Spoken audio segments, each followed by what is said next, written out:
राजमा पिकाला विशेष महत्त्व येण्याचं कारण आहे पाठीमागच्या 3 वर्षांपूर्वीचा त्याचा इतिहास. तसं बघितलं तर महाराष्ट्रामध्ये कोरेगावचा जो पट्टा आहे, वडूजचा भाग आहे, खटावचा काही भाग आहे, पुण्याचा काही भाग आहे, सासवड पट्ट्यामध्ये राजम्याचं म्हणजेच वाघ्या घेवड्याचं उत्पादन हे खूप आधीपासून घेतलं जात आहे.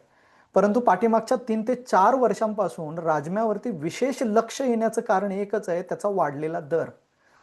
पाठीमागं जोपर्यंत सोयाबीनाला चांगलं दर आणि उत्पादकता होती तोपर्यंत सोयाबीनावरती सगळ्या जणांचं लक्ष होतं. परंतु ज्या ज्या दिवशी राजम्याचा रेट हा ज्यावेळेस वाघ्याचा दर 10 ते 12 हजार रुपये क्विंटलवरती गेला, त्यावेळेस मात्र सगळ्यांचं लक्ष राजम्यावरती गेलं. आणि या पिकामध्ये प्रचंड मोठ्या प्रमाणावरती उत्पादन देण्याची क्षमता आहे, अशा पद्धतीचं काहीसं वातावरण तयार झालं. आणि सगळ्या महाराष्ट्रामध्ये स्पेशली विदर्भ आणि मराठवाडा या 2 भागामध्ये राजमा हे पीक मोठ्या प्रमाणावरती लागवडीला सुरुवात झाली. म्हणजे हा आकडा ऐकून थोडं विशेष वाटेल तुम्हाला. पाठीमागच्या 2 वर्षामध्ये धाराशिव पट्टा असेल, लातूर, बीडचा काही भाग आहे, इथं 5,000 एकराहून अधिक क्षेत्रावरती राजमा पिकाची लागवड झाली आहे. आता बऱ्याच जणांना नावामध्येच थोडा गोंधळ वाटतो. राजमा ऐकलं की थोडं वाटतं दिल्ली साईडचं नाव आहे. कारण की राजमा हे आपल्याकडे बहुतांशी वापरला जाणारा शब्द नाही. आपल्याकडे वापरला जातो घेवडा. घेवडा हा सगळ्यांना माहीत असणारा, पावटा हा सगळ्यांना माहीत असणारा शब्द आहे. परंतु पावट्याची प्रजाती ही वेगळी मानली जाते, जी आपण मार्केटमध्ये पावटा खरेदी करतो पावटे भात तयार करण्यासाठी. राजमा हे घेवडा प्रजातीमधलं पीक आहे आणि यालाच वाघा घेवडा किंवा घेवडा म्हटलं जातं. काही भागामध्ये विदर्भ मराठवाड्यामध्ये लोक याला पावटा सुद्धा म्हणतात. राजमाच्या वाणांमध्ये पण खूप सारा गोंधळ आहे, तर तो आपण पुढे जाऊन सोडवूयात. तरी सुद्धा त्याच्यामध्ये असणारा एकदम कलरमधला खूप छोटा डिफरन्स जो एखाद्यानं आधी या पद्धतीचा वाण बघितला असेल तोच नक्की ओळखू शकतो की वाघा घेवडा कुठला आहे, पिंटो वाण कुठला आहे, हिमालयन राजमा म्हणजे डायमंड कुठला आहे, डिस्को राजमा कुठला आहे. आणि याच्यामध्ये फुले राजमाची जात असेल, फुले सुयसची जात असेल आणि इतर जाती आहेत, तर याचं विशेषण पण आपण पुढे बघूयात. सो तिथं जातीची जो गोंधळ आहे तो सगळा क्लिअर होईल. याच्यासाठी लागणारं बियाणं किती लागतं, ह्याच्यासाठी अंतर किती असायला पाहिजे, खताचा डोस काय, तणनाशकासाठी सगळ्यात मोठा प्रश्न येतो, तणनाशक चालतं का याला, वाढल्यानंतर तणनाशक मारता येईल का. कारण की तणाची समस्या मोठी आहे शेतकऱ्यांची, लोक उपलब्ध होत नाहीत वेळेवरती. त्यामुळे प्रत्येक टप्पा हा आपण एक एक एक एक याच्यामध्ये बघत जाऊयात. राजमा पीक हे म्हणजेच वाघा घेवडा म्हणजेच घेवडा हे पीक आहे. त्यामुळे घेवडा म्हणल्यावर थोडं जवळचं वाटेल, राजमा म्हणल्यावर थोडं जरा लांबचं वाटेल. पण आपल्याला उत्पादन जर चांगलं मिळत असेल तर कुठलंही पीक जे आपल्या भागामध्ये येऊ शकतं असं करायला हरकत नाही. मूळतः राजमा हे पीक संपूर्ण महाराष्ट्रामध्ये कुठल्याही ठिकाणी येऊ शकतं, ही गोष्ट सगळ्यांनी ध्यानात घ्या. त्यामुळे पश्चिम महाराष्ट्र असू द्या, विदर्भ असू द्या, मराठवाडा असू द्या, या सगळ्या भागामध्ये राजम्याचं म्हणजेच घेवड्याचं पीक हे आपल्याला घेता येतं. शेंगवर्गीय भाजीपाला पीक आहे. घेवड्याच्या डायरेक्ट शेंगांची पण विक्री होते, म्हणजे त्याच्यामधून पण उत्पादन मिळतं. आणि याच्या बिया या सुकवल्यानंतर विक्री केली जाते, ज्याला राजमा वाघा घेवडा म्हणून आपण मार्केटमध्ये त्याची विक्री केली जाते. आजचा जर तुम्ही दर बघाल तर आजचा दर हा वाघ्या घेवड्याचा 6,300 रुपयांपासून 7,200 रुपयांपर्यंत वेगवेगळ्या कृषी उत्पन्न बाजार समित्यांमध्ये बघायला मिळतो. स्पेशली वडूज मार्केट आहे की जिथं सध्या खरेदी चालू आहे. कोरेगावमध्ये आपल्याला खरेदी बघायला मिळते. पुण्यामध्ये काही ठिकाणी सध्या खरेदी होते. बऱ्याच जणांना विक्रीची अडचण असते. कृषी उत्पन्न बाजार समितीमध्ये सुद्धा याची विक्री केली जाते आणि किरकोळ प्रायव्हेट व्यापारी पण आहेत, ते याची खरेदी करतात. सो अशा पद्धतीने ह्याचा पूर्णपणे व्यवहार चालतो. महाराष्ट्रात पुणे, सातारा, नगर, सोलापूर, नाशिक एवढ्या भागांमध्ये सध्या घेवडा घेतला जातो. पण घेवड्याचे इतर वाण होतात. वाघा घेवडा तर होतोच होतो, याच्यासोबत काळा घेवडा आहे, पांढरा घेवडा आहे, याचं उत्पादन अधिक मोठ्या प्रमाणावर होतं. शेंगीसाठी घेतली जाणारी फ्रेंच बीन आणि याच्या हायब्रिड जाती यांचा काही ठिकाणी वापर केला जातो. त्यामुळे ही एक बाब आहे जी मार्केटमध्ये आपल्याला बघायला मिळते.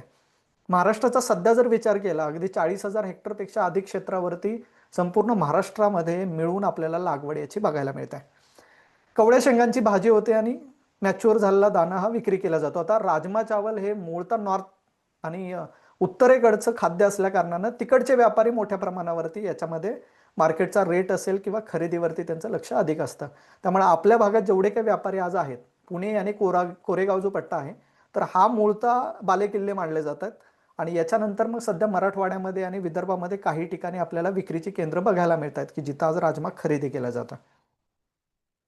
घेवड्यामध्ये आता याची न्यूट्रिशनल व्हॅल्यू खूप सारी आहे, त्यामुळे याचा वापर डायरेक्ट खाण्यासाठी पण केला जातो.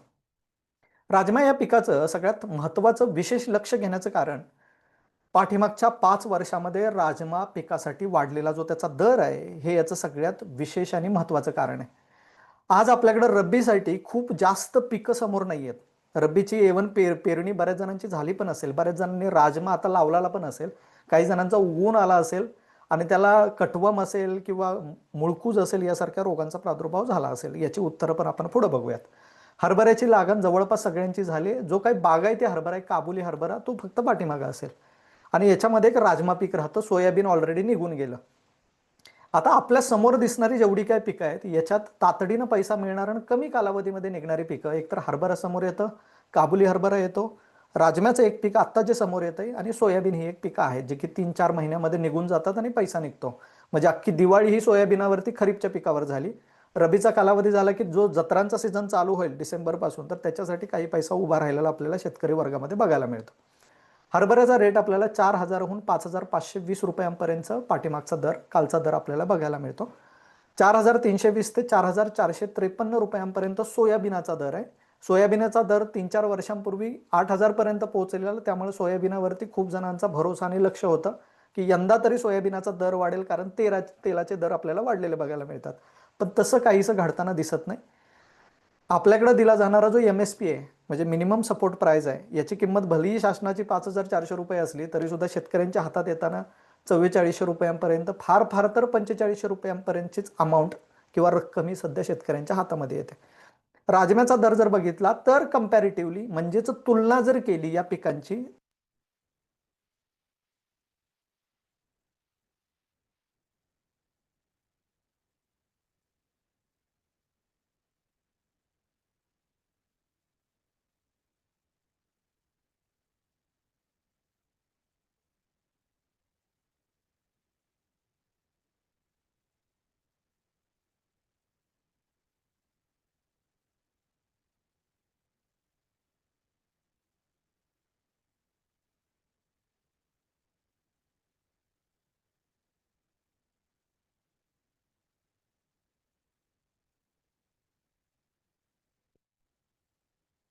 आता येतोय आवाज माझा?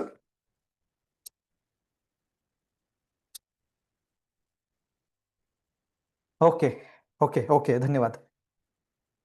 राजमा पीक, जसं मी म्हटलं की हरभरा आणि सोयाबीनापेक्षा कंपॅरेटिव्हली अधिक उत्पादन देणारं असल्या कारणानं मार्केटमध्ये सध्या हे प्रचलित चालतंय आणि कमी दिवसांचं पीक आहे.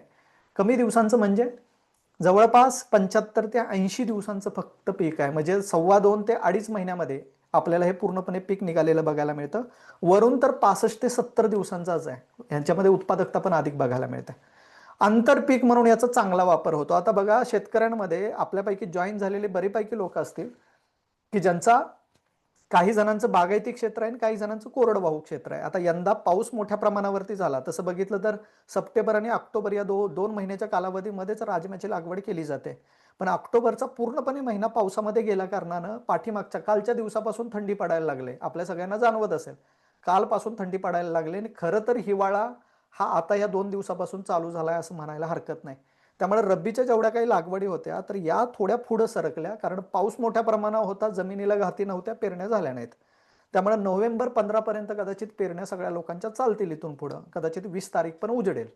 त्यामुळे बागायती हरभरा लोकांनी पाठीमागे ठेवलाय आणि राजमा करणारी पिकं लोक तर अजूनही त्यांनी पेरणी केली नाही. काही जणांनी पाठीमागच्या आठवड्याभरामध्ये पेरणी केलेली बघायला मिळते. चांगलं आंतरपीक यासाठी म्हटलंय कारण की पूर्व हंगामी ऊसाची लागवड आता होते ऑक्टोबर-नोव्हेंबरमध्ये, आणि ज्या सुरूच्या लागणी होणार आहेत, ज्या की डिसेंबर-जानेवारीमध्ये होतील, या दोन्ही ऊसाच्या लागवडींसाठी आंतरपीक म्हणून राजमासारखं बेस्ट पीक दुसरं कुठलं नाही. म्हणजे हरभरा हे 1 नंबरवरती राहतं उत्पादनाच्या दृष्टिकोनातून. 2 नंबरला राजमासारखं पीक आहे की ज्याचा वापर आपल्याला आंतरपीक म्हणून करता येतो. याची पेरणी ऑक्टोबरमध्ये, आता तर चालूच आहे पेरण्या, म्हणजे नोव्हेंबर 15 पर्यंत तुम्ही पेरणी करू शकता. ज्यांना लेट होईल ते नोव्हेंबर 20 पर्यंत पेरणी करू शकतात. राजमा हे पीक तिन्ही सीझनमध्ये येतं. खरीपला पण येतं, रब्बीला पण येतं आणि उन्हाळ्यात पण येतं. फक्त अडचण काय आहे ते लक्षात घ्या. पावसाळ्यामध्ये घेवडा हे पीक जमिनीपासून 4 ते 5 इंचामध्ये त्याची मुळी वाढते. त्याच्यापेक्षा जास्त खोलवरती जात नाही. उथळ मुळ्यांचं हे पीक असल्या कारणानं काळ्या मातीमध्ये जिथं पाणी साचून राहतं अशी माती याच्यासाठी चालत नाही. पण कधी चालत नाही? पावसाळ्यात चालत नाही. कारण पावसाळ्यामध्ये पडणारं पाणी हे कुणाच्या हातामध्ये नाही. कारण की पाऊस जसा पडेल झिरपा होऊन गेला तर बरं आहे, पाणी साठून राहिलं तर मात्र अडचण आहे. म्हणून लोक राजम्यापेक्षा सोयाबीनला पसंती अधिक देतात. कारण भलेही थोडंफार पाणी साचलं तरी सुद्धा त्याच्या मुळ्यांवर लगेच परिणाम होत नाही. जास्त काळ राहिलं तर मात्र पीक पिवळं पडणं ही संभाव्यता बघायला मिळते. राजमाच्या पिकाला अजिबात जास्त पाणी चालत नाही. उथळ मुळ्यांचं पीक असल्या कारणानं जर तुम्ही पावसाळ्यामध्ये घेत असाल खरीपला, तर अशा वेळी ते तांबड्या मातीमध्ये घेतलं जातं, जेणेकरून की निचरा होऊन जावा आणि उत्पादन पण चांगलं येतं. म्हणून कोरेगाव पट्ट्यामध्ये खरीपचं मुख्य पीक मानलं गेलं, इव्हन खटाव असेल किंवा वडूचा पट्टा असेल. जर तुम्ही रब्बीमध्ये लागवड करत असाल तर मात्र काळ्या मातीतही चालतं, तांबड्या मातीतही चालतं. म्हणजे हलक्या आणि भारी या दोन्ही जमिनींमध्ये याची लागवड करता येते. जर भारी जमिनीमध्ये करत असाल तर मात्र सरी वरंब पद्धतीने लागवड करा, किंवा ऊसाचं क्षेत्र असेल तर त्याच्यात आंतरपीक म्हणून तुम्ही लावू शकाल. इव्हन आता जो खोडवा जातो लोकांचा, ज्यावेळेस पाचट गोळा केली जाते त्यावेळेस आतमध्ये सुद्धा खोडव्यामध्ये पण तुम्ही आंतरपीक म्हणून याची लागवड करू शकता. ते आंतरपिकासाठी चांगलं पीक आहे. ही एक बाब येते याची. वर्षभर लागवड करता येते. उन्हाळ्यासाठीची लागवड ही डिसेंबर जानेवारीमध्ये आपल्याला बघायला मिळते. याच्यामध्ये जर जास्त ऊन जात असेल तर मात्र अशा वेळी याला फुलधारणा आणि फळधारणा होत नाही. त्यामुळे तुमची काढणी मार्च पर्यंत व्हायला पाहिजे. ती जर एप्रिलकडे जात असेल तर मात्र तुम्हाला तेवढ्या प्रमाणात फुलंही मिळत नाहीत आणि उत्पादन मिळत नाही. म्हणून उन्हाळ्याची जी लागवड केली जाते ही स्पेशली आंतरपीक म्हणूनच केली जाते. हिवाळ्याची लागवड आणि खरीपची लागवड तुम्ही स्वतंत्र पीक म्हणून त्याची लागवड करू शकता. ह्या गोष्टी आहेत ज्या की आपल्याला समजून घ्यायला लागतील. ज्या वाणाला कायमस्वरूपी दर राहतो हा राहतो डायमंड, वाघा घेवडा. डायमंडला रेट जास्त मिळतो पण त्याची प्रोडक्टिव्हिटी तुम्हाला 5 ते 6 क्विंटल पर्यंतच बघायला मिळते. वाघा घेवडा हा एकमेव असा वाण आहे की ज्याचा रेट आपल्याला कायमस्वरूपी अधिक प्रमाणात बघायला मिळतो. एक्सपोर्टसाठी पण याला अधिक वाव आहे. बऱ्याच जणांनी मार्केटमध्ये सध्या गोंधळ घातलेला आहे. टांझानिया वाघा असेल, ब्राझील वाघा असेल आणि खूप सारे वाघ्यांची नावं आता मार्केटमध्ये आलेले आहेत. ऍक्च्युली तो पिंटो नावाचा वाण आहे की जो मार्केटमध्ये आपल्याला बघायला मिळतो. वाघ्यासारखा सिमिलर आहे, दोघांनाही रेट आपल्याला सारखेच बघायला मिळतात. टांझानिया असेल, ब्राझील असेल किंवा रेग्युलर आपला कोरेगाव पट्ट्यातला वाघा असेल, या तिन्हीसाठी रेट चांगला मिळतो. कायमस्वरूपी शाश्वत दर जर हवा असेल तर वाघा घेवडा म्हणजेच फुले राजमा हा जो वाण आहे हा सगळ्यात उत्तम वाण मानला जातो. वरून लावत असाल तर तुम्हाला उत्पादकता अधिक मिळते. 2-4 क्विंटलनं उत्पादन वाढेल पण दर तुम्हाला 2,000 कमी बघायला मिळतो वरूनचा. आणि जर डायमंड सारखा वाण असेल तर मात्र तुम्हाला उत्पादकता अगदी 5-6 क्विंटल पर्यंत बघायला मिळते. दर हा तुम्हाला वाघा घेवड्यापेक्षा अधिक बघायला मिळतो आणि याचा कालावधी पण वाढतो. 75 ते 80 दिवसात हे पीक निघत नाही. हे पीक वाढण्यासाठी अगदी 90 दिवसांपर्यंतचा कालावधी जातो आणि याचा वेल चढलेला बघायला मिळतो. म्हणून वर्षभर येणारं पीक असल्या कारणानं या पिकावरती सगळ्यांचं लक्ष सध्या गेलेलं आहे. ही काही विशेष कारण आहेत हे पीक निवडण्याच्या पाठीमागे लोकांची. आता याच्यामध्ये सोयाबीन, हरभरा आणि राजमा ही जर तिन्ही पिकं आपण कंपेअर करत असू, म्हणजे एकमेकांच्या शेजारी जर ठेवली, तर सर्वसाधारणपणे 100 बियांचं वजन सोयाबीनाचं 12 ते 15 ग्रॅम, राजम्याचं 35 ते 45 ग्रॅम आणि हरभऱ्याचं 18 ते 25 ग्रॅम वजन 100 बियांचं होतं. याच्यावरून आपल्याला एक अंदाज काढता येतो की 1 किलो मी जर बियाणं कुठलंही पेरलं तर मला किती उत्पादन मिळणार आहे. राजम्याचं बी सर्वसाधारणपणे 40 ग्रॅम जर पकडलं ॲव्हरेजली, जर 100 बियांचं वजन 40 ग्रॅम पकडलं तर सर्वसाधारण 1 किलो बियांपासून तुम्हाला 60 किलोपासून 80 किलोपर्यंत उत्पादन निघतं आणि यानुसार उत्पादकता ठरते.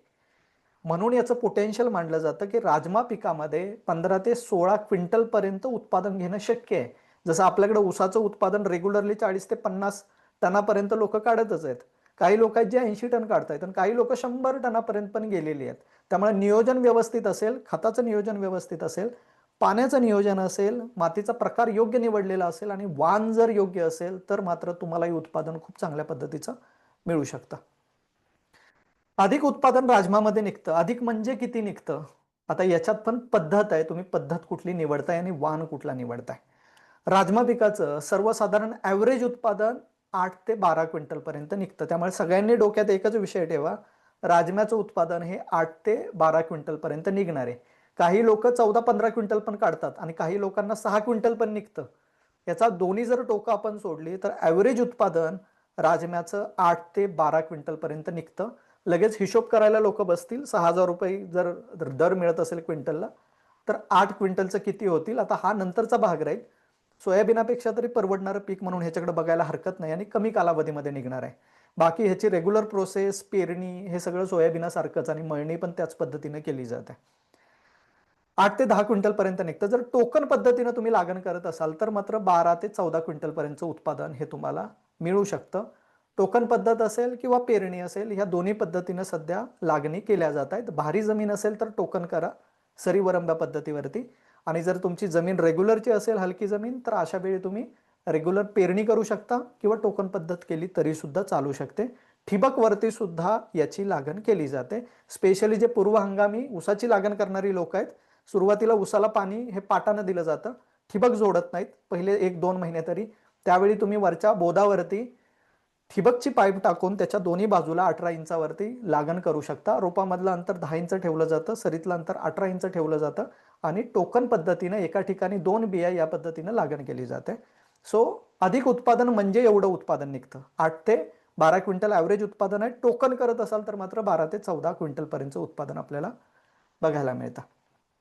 आता याच्यासाठी लागणारी जे जमीन आणि हवामान आहे, तर हे कशा पद्धतीनं लागतं. राजमा पीक जसं मी म्हटलं, हे उथळ मुळांचं पीक आहे, त्यामुळे याला हलकी जमीन ही सगळ्यात उत्तम जमीन असते. पण बऱ्याच जणांचा असा प्रश्न राहतो की आमच्याकडे जमीन आहे 1-2च एकर आणि ती सगळी काळी जमीन आहे, मग अशा वेळी आम्ही राजमा करायचा की नाही करायचा.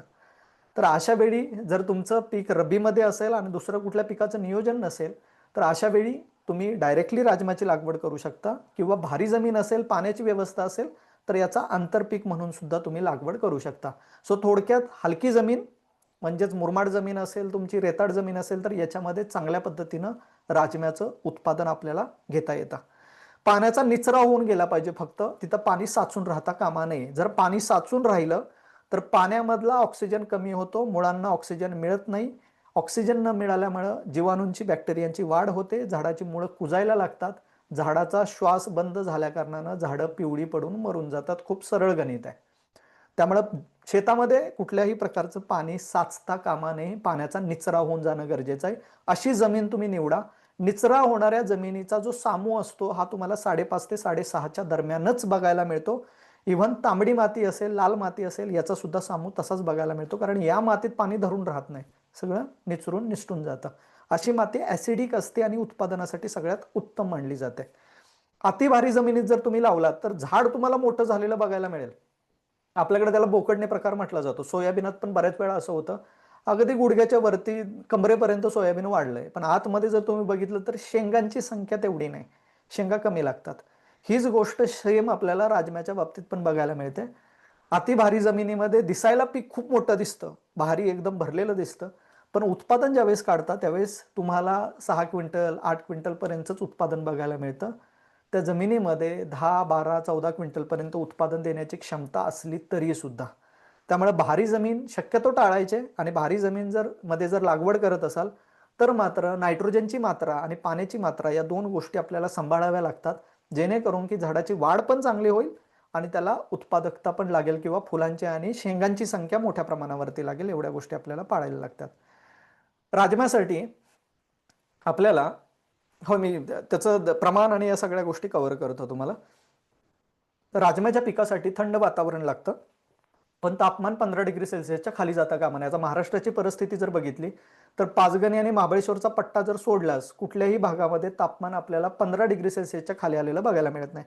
त्यामुळे संपूर्ण महाराष्ट्रामध्ये याची लागवड खूप चांगल्या पद्धतीने होते. टेम्परेचर 38-40 डिग्री सेल्सिअस पर्यंत हे सहन करू शकतं, पण बीडचा पट्टा असेल, नागपूरचा काही भाग असेल, वर्ध्याचा काही पट्टा असेल, तर इकडच्या भागामध्ये तापमान 40 डिग्रीच्या पण पुढं जातं. अशा वेळी मात्र राजमा पिकाची पानं करपायला लागतात, आणि ज्या लोकांनी जानेवारीमध्ये लागवड केली अशा लोकांचं फुलधारणा नेमकी मार्च एप्रिलच्या आसपास येते, किंवा त्याची फळधारणा येते. अशा वेळी शेंगा भरत नाहीत, फुलाचं फळामध्ये रूपांतर होत नाही आणि अडचणी तयार होतात, उत्पादनाला फटका बसतो. त्यामुळे उन्हाळ्यामध्ये घेतलं जाणारं पीक हे आंतरपीकच म्हणून घ्या, स्वतंत्र घेऊ नका. रब्बीमध्ये तुम्ही स्वतंत्र पीक घेऊ शकता.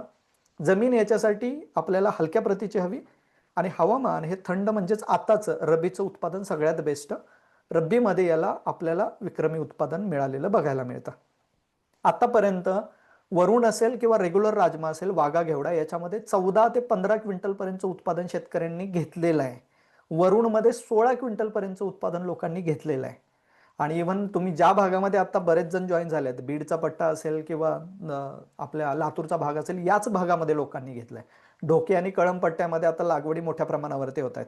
तर ढोकी कळंब भागामध्ये पण लोकांनी 14-14 क्विंटलपर्यंत उत्पादन घेतलेलं बघायला मिळेल. त्यामुळे राजम्याच्या बाबतीत दुमत नाहीये, याला उत्पादन येईल नाही येईल किती येईल, हे ऑलरेडी घेतलंय लोकांनी आणि येतंय उत्पादन. कोरेगाव पट्ट्यामध्ये लोक 16 क्विंटलपर्यंत उत्पादन घेत आहेत. त्यामुळे याचं व्यवस्थित नियोजन आणि सगळ्या गोष्टी झाल्या तर याचं उत्पादन मिळायला हरकत नाही. अतिउष्ण म्हणजे 40च्या वरती, अतिथंड म्हणजे 15 डिग्री सेल्सिअसच्या खाली तापमान असता कामा नये. त्यामुळे आता रब्बीसाठी तर काही अडचण नाही.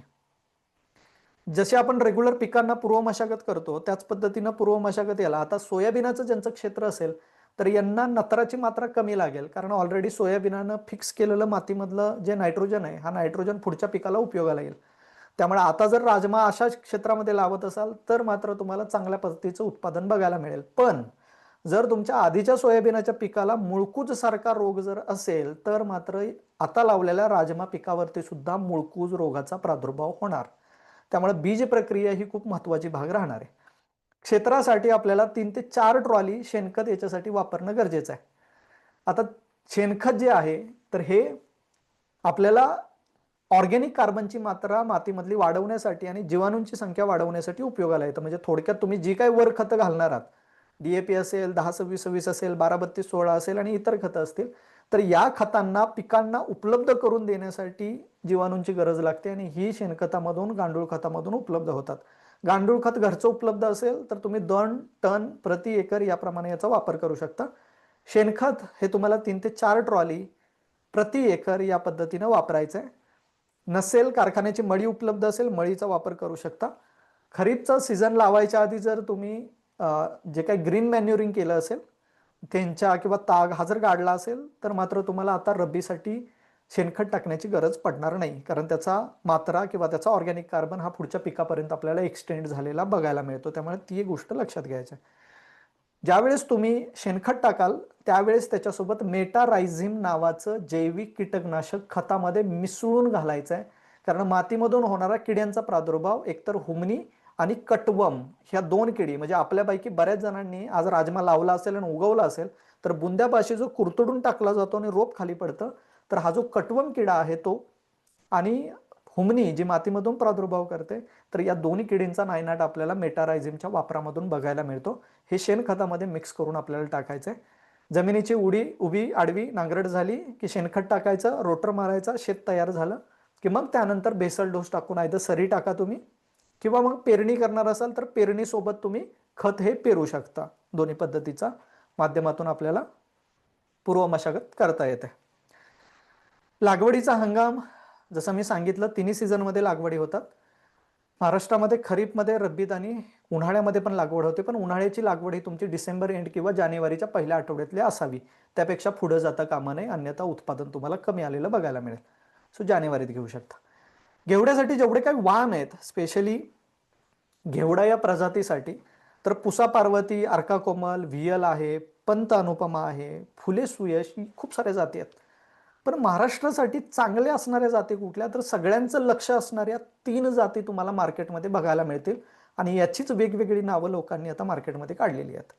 फुले राजमा म्हणजेच GRB 902 हा कल्टिवार आहे. फुले राजमा, ज्यालाच वाघ्या घेवडा असं म्हटलं जातं. GRB 902 फुले राजमा ज्याला म्हटलं जातं. फुले MPKV राहुरी या विद्यापीठानं प्रकाशित केलेला वाण आहे हा. सो हा फुले राजमा GRB 902. दुसरा आहे वरुण, ACPR 94040 हा त्याचा कोड आहे. वरुण हा सुद्धा आपल्याला मार्केटमध्ये बघायला मिळतो, वरुण नावाने अवेलेबल आहे. आणि तिसरा येतो ज्याला हिमालयन राजमा लोक म्हणतात, जो की एकदम लाल रंगामध्ये असतो, तर हा HPR 35 म्हणजेच मुठा हा कल्टिवार आहे. तर हे 3 वाण मार्केटमध्ये सगळ्यात जास्त वापरले जातात. याला सगळ्यात शाश्वत वाण कुठला, तर फुले राजमा हा वाण तुम्हाला सगळ्यात शाश्वत बघायला मिळेल. यालाच आपण वाघा घेवडा म्हणू. आता वाघा घेवडा आणि बाकीचे वाण हे कसे ओळखायचे, तर ही पण गोष्ट फार महत्वाची राहील. फुले राजमा म्हणजेच GRB 902 यालाच वाघा घेवडा किंवा काही भागामध्ये याला चित्रा म्हटलं जातं. लोक म्हणतात की फोटो दिसणारा एकदम सफेद दिसतो आणि त्याच्यावरती गुलाबी छटा दिसतात, पण तुम्ही बियाणं घ्यायला जाता त्यावेळेस मात्र ते पिवळसर दिसतं. तर राजमा हा काढल्या काढल्या तुम्हाला सफेद दिसतो आणि तो जर पाठीमागे तुम्ही स्टोरेजला ठेवला तर 1-2 महिन्यानंतर याचा रंग आपल्याला बदललेला बघायला मिळतो. थोडा पिवळसर रंग त्याला चढायला लागतो. त्यामुळे बियाणं तुम्हाला आज जे भेटत असेल तर ते हलका पिवळसर असेल आणि त्याच्यावरती गुलाबी रंगाचे छटा असतील. फुले राजमा जो आहे हा 2016ला प्रकाशित केलेला वाण आहे. पांढऱ्या बियाणावरती गुलाबी रंगाचे तुम्हाला छटा बघायला मिळतील. याची उत्पादन क्षमता जर बघितली तर 17 ते 19 क्विंटल प्रति हेक्टर ही विद्यापीठानं रिकमेंड केलेली आहे. शेतकऱ्यांनी काढलेले 14 क्विंटल पर्यंत वाघ्या घेवड्याचं उत्पादन हे कोरेगाव पट्ट्यात आणि इव्हन बीडच्या भागामध्ये लोकांनी काढलेलं आहे. सो ही एक चांगली बाब आहे. शेवटी प्रॅक्टिकली खूप साऱ्या गोष्टी आहेत ज्या बदलतात. शेतकऱ्याच्या बांधावर गेल्यानंतर गोष्टी बदलतात. त्यामुळं राजमा किंवा वाघ्या घेवड्याचं उत्पादन हे आपल्याला 12 ते 14 क्विंटल पर्यंत पण बघायला मिळतं. ॲव्हरेज तुम्ही 8 ते 12 क्विंटल पर्यंत पकडून चला की आपल्या क्षेत्रावरती तेवढं पोटेन्शियल उत्पादन येणार नाही, कमी येईल. 8 ते 12 क्विंटल पर्यंत तरी सर्वसाधारण उत्पादन आपल्याला फुले राजमा म्हणजेच RGB 902 या कल्टिव्हरचं आपल्याला बघायला मिळेल. परिपक्वता कालावधी याचा 80 दिवसांचा आहे. 75 ते 80 दिवसामध्ये हे पीक पूर्णपणे तयार होतं. याची रोगप्रतिकारक क्षमता आहे. फ्युजारियम विल्ट जो की सुरुवातीच्या कालावधीमध्ये येतो, मुळकूज, तर याच्यासाठी थोड्या प्रमाणामध्ये हा रेजिस्टंट असणारा वाण आहे. पूर्णपणे मुळकूज येणारच नाही असं म्हणणार नाही मी, परंतु हा वाण जर तुम्ही निवडत असाल तर मात्र त्याच्यावरती बुरशीजन्य रोगांचा मुळ्यावरती होणारा प्रादुर्भाव हा थोडाफार कमी झालेला आपल्याला बघायला मिळेल. झाडाची उंची बुश प्रजातीमधला आहे, सो याचा वेल चढत नाही. बऱ्याच जणांनी पेरणी केल्यानंतर मागच्या वर्षी ज्यांनी राजमा पेरला असेल तर त्यांच्या क्षेत्रामध्ये खूप साऱ्या बियाण्यामध्ये भेसळ होती आणि याच्यातून वेलवर्गीय पण खूप सारे तुम्हाला बी रुजलेलं बघायला मिळेल. तर याचा वेल चढत नाही, याचं बुश तयार होतं. सर्वसाधारणपणे उंची 1.5 ते 2 फुटापर्यंत जाते याच्या झुडपाची आणि आतमध्ये पूर्णपणे शेंगा जशा सोयाबीनाला येतात त्या पद्धतीने शेंगा याला आलेल्या बघायला मिळतात. सर्वसाधारणपणे एका रोपाला शेंगांची संख्या 40 ते 45 पर्यंत जाते जर चांगलं उत्पादन निघालं तर. खूप दाट झालं बियाणं तुमचं पेरणी करताना तर मात्र एका झाडाला बिया 25 ते 30 पर्यंत बघायला मिळतात. त्याची जी शेंग असते या शेंगामध्ये तुम्हाला 3 ते 4 दाणे बघायला मिळतात. काही वाणामध्ये तुम्हाला 5 पण दाणे बघायला मिळतात, पण शेंड्याचा आणि बुडक्याचा दाणा हा थोडा अर्धवट भरलेला बघायला मिळतो. सो मधले चांगले भरलेले दाणे 3 ते 4 आपल्याला एका शेंगेमध्ये बघायला मिळतात. एका झाडाला 120 ते 150 दाणे तुम्हाला बघायला मिळतात. सर्वसाधारणपणे 40 ते 50 ग्रॅम पर्यंतचं उत्पादन एका झाडासाठी उपलब्ध होतं. हे सर्वसाधारण गणित आहे वाघा घेवड्याचं. ही गोष्ट सगळ्यांनी लक्षात ठेवा किंवा लक्षात असू द्या. वरुण हा जो कल्टिव्हार आहे याला ACPR 9440 हे म्हटलं जातं. कडधान्य संशोधन केंद्र IIPR यांनी 2002 मध्ये हा वाण प्रकाशित केला. हा जुना वाण आहे आणि आपल्याकडे बऱ्याच वर्षांपासून प्रचलित आहे. महाराष्ट्रामध्ये वेगवेगळ्या ठिकाणी वरुणची लागवड केली जाते. बऱ्याच लोक वाघा घेवडा आणि वरुण याच्यामध्ये फारसा फरक करत नाहीत किंवा समजत नाही त्यांना. स्पेशली आता जर तुम्ही वरुण बघत असाल तर याच्यावरच्या ज्या छटा आहेत ह्या तुम्हाला विटकेरी रंगाच्या बघायला मिळतात आणि जो राजमा आहे जो की फुले राजमा आहे याच्यावरच्या छटा या तुम्हाला गुलाबी रंगाच्या बघायला मिळतील. हा सगळ्यात प्राथमिक याच्यामधला डिफरन्स आहे. त्यामुळे हा फरक आपल्याला लक्षात राहायला पाहिजे. याचा पिवळसरपणा हा अधिक मोठ्या प्रमाणावरती आपल्याला वरुणचा बघायला मिळतो. परिपक्वता कालावधी याचाही कमी आहे. 70 दिवसामध्ये 75 दिवसामध्ये जास्तीत जास्त वरुणचा वाण हा पूर्णपणे काढला जातो. फुले राजमा म्हणजेच वाघा घेवड्यापेक्षा वरुणला मिळणारा जो रेट आहे याच्यामध्ये तुम्हाला 1-1.5-2 हजार पर्यंतचा डिफरन्स बघायला मिळेल. आत्ता वरुणचा दर हा तुम्हाला 5,000 5,500 पर्यंत बघायला मिळतो. तर वाघ्याचा दर हा तुम्हाला 6,300 पासून ते 7,000च्या दरम्यान बघायला मिळतो. त्यामुळे वरुणला मिळणारा दर हा कंपॅरेटिव्हली थोडा कमी मिळतो. पण फुले राजमा म्हणजेच वाघ्या घेवड्याचं उत्पादन हे जर 10-12 क्विंटल पर्यंत येत असेल तर वरुणचं उत्पादन तुम्हाला 15-16 क्विंटल पर्यंत गेलेलं दिसून येतं. त्यामुळे वरुण असो वाघा असो घेवडा या दोन्ही मधली उत्पादन पद्धती सेम आहे आणि दोन्हीमधनं निघणारी प्रॉफिटेबिलिटी पण आपल्याला बऱ्यापैकी सेम बघायला मिळते. रोगप्रतिकारक क्षमता अँथ्रॅकनोज हा जो रोग आहे जो की पानांवरती ठिपके पडतात तांबड्या रंगाचे, तर याला रेजिस्टंट असणारा वरुण हा कल्टिव्हार आहे. परंतु मुळकूज या रोगाला हा बळी जातो. त्यामुळे याची बीज प्रक्रिया सुरुवातीला चांगल्या पद्धतीनं होणं गरजेचं राहतं. सो हा आहे वरुण कल्टिव्हार. जो तिसरा वाण येतो तर तो आहे मुठा, ज्याला HPR 35 म्हटलं जातं. हा कल्टिव्हारला काही ठिकाणी डायमंड लोक म्हणतात. तर हा जो कल्टिव्हार आहे हा मूळतः हिमाचल प्रदेश कृषी विद्यापीठानं प्रकाशित केला होता 1992ला. सिलेक्शन करून राहुरी विद्यापीठातून नंतर तो प्रकाशित झाला. आज याला मुठा HPR 35 या नावानं ओळखलं जातं. यालाच हिमालयन राजमा, यालाच डायमंड म्हणून सुद्धा प्रचलित आहे हा वाण. परिपक्वतेचा कालावधी याचा अधिक जातो, म्हणजे अगदी 85-90 दिवसांपर्यंत सुद्धा जातो. भले इथं 73 तुम्हाला दिसत असेल तरी सुद्धा 85 ते 90 दिवसांचा कालावधी जातो आणि याला वेल चढतात. याची काढणी एका वेळी होत नाही. तुम्हाला काढणी याची टप्प्यात करावी लागते आणि शक्यतो 2 ते 3 टप्पे पण लोक करतात. पाठीमागच्या वर्षी 2 वर्षामध्ये लोकांनी डायमंडची लागवड केली आणि शेंगा ज्यावेळेस तोडायची वेळ आली, खालच्या शेंगा तुमच्या पूर्णपणे परिपक्व झाल्या आणि सुकायला लागल्या, तरी सुद्धा वरती त्याला फुलधारणा आणि नवीन शेंगा येतच होत्या. मग लोकांनी 2-3 वेळा तोडा केला आणि अशा पद्धतीनं डायमंड हे पीक काढलं. कारण हे वेलवर्गीय प्रजातीचं आहे. पुढं वाढत जातं, वरती फुलधारणा होत जाते आणि पाठीमागे त्याला शेंगा लागत जातात आणि त्या भरत जातात. म्हणून बऱ्याच वेळा लोक एकदम काढायच्या तयारीत असल्या कारणानं काही पोचाक शेंगा आणि क्वालिटी आपल्याला खराब झालेली, उत्पादनाला फटका बसलेला बघायला मिळतो. डायमंडचा दर हा सगळ्यात जास्त राहतो, पण उत्पादकता याची 4 ते 5 किंवा 6 क्विंटल पर्यंत मिळते. खूप चांगलं प्रॅक्टिस करून जर तुम्ही लावलं तर तुम्हाला 7-8 क्विंटल पर्यंतचं उत्पादन याच्यात मिळू शकतं.